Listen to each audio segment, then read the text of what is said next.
So we're going to be talking about vertigo now. Now, a lot of people suffer from this, and the interesting thing is it can go by vertigo or Meniere's disease, and they're just different symptomatologies.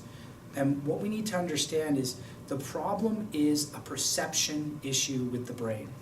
The brain is not perceiving the world correctly, so it's trying to figure out what's going on, and the information is not being relayed correctly. So we'll get that spinning feeling, maybe some nausea, and different symptoms like this. Now what we want to look at is what's actually making us have this feeling. And when we look at vertigo, there's many different protocols to look through, but the major ones I'll show you is that within the ear there's an inner ear, and it's made up of 3 semicircular canals. So one goes like this, another one goes like this, another one goes like this. And basically, I can't do it justice because it's in 3 dimensions, but it'll go up, down, and sideways. And so whenever you move, there's little hair cells in here. And the hair cells, whenever they move, the fluid moves the hair cells, and that stimulates a nerve to fire to the brain, and it tells you which direction you're moving in.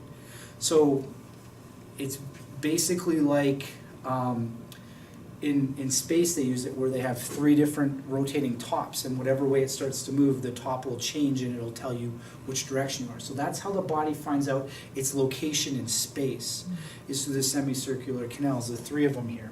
Now, that if it has, one of the things that we were taught in school is if there's crystallization in here and it starts rubbing on the ears, it can cause vertigo type symptoms.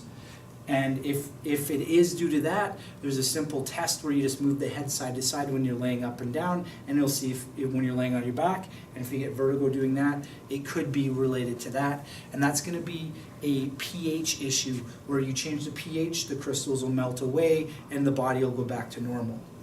That's not very common though.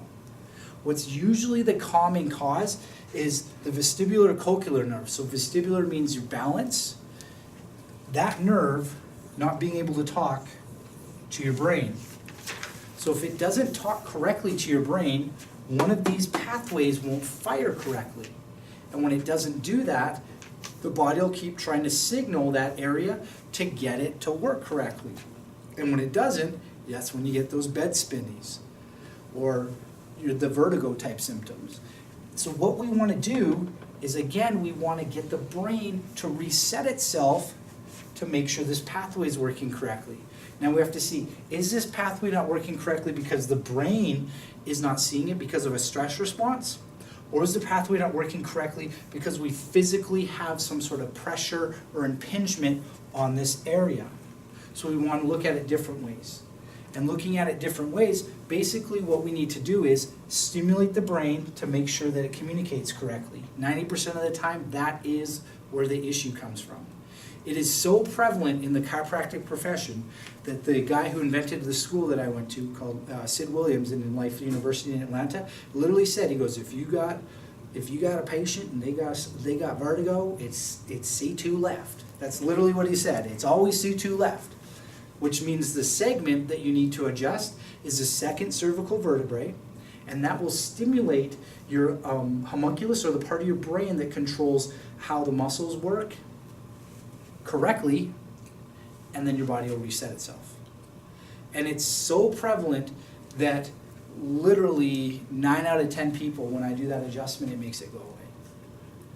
But what you have to tie it to, and what I've noticed in more people, is it's the upper part of the occipital region. So how I like to relate this to is the occiput, or the top of your skull, if it's not working correctly because you're emotionally stressed, what it will do is it'll move sideways, and your body will rotate the vertebrae in your neck the opposite direction to try to deal with that motion of your head going out of position. So simplistically, you're not seeing the world correctly, and your compensation over a long enough time frame stops your brain from seeing your inner ear correctly, so it doesn't communicate. And when it doesn't do that, that's what leads to the vertigo symptoms. So what we do is, through the adjustment, stimulate the brain, and then there's specific regions that stimulate specific parts of the ear. C2 is the big one. When you stimulate that area, it'll reset it. If it's a neurological problem, that will get rid of the issue.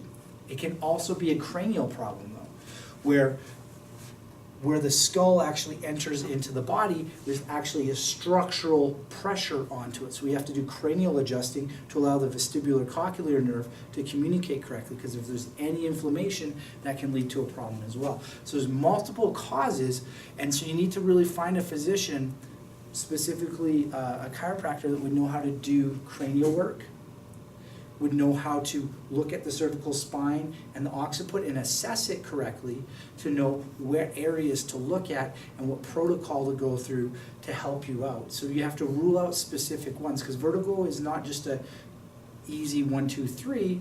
Usually it's a C2 adjustment, but if it isn't, then we have to go higher up in the hierarchy, and then we'll start looking at the occiput, and if we adjust that, it'll take it out. Then we start going into, is it inflammatory? Is it an inner ear issue? And we have to go through these protocols. So the simple answer is there's not a simple answer. Is that we have to figure out diagnostically which one is it and how do we help you. If it is those little crystals, we're going to have to help you change your diet.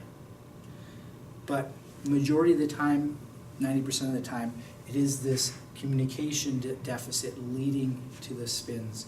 And I've had people as bad as, I have one patient come in, and he's 54 when he started, and he literally shuffled in, and he had vertigo so bad that he had to be literally carried in to the office, and with one specific adjustment, we stimulated the brain enough for it to reset, and his body came back to normal.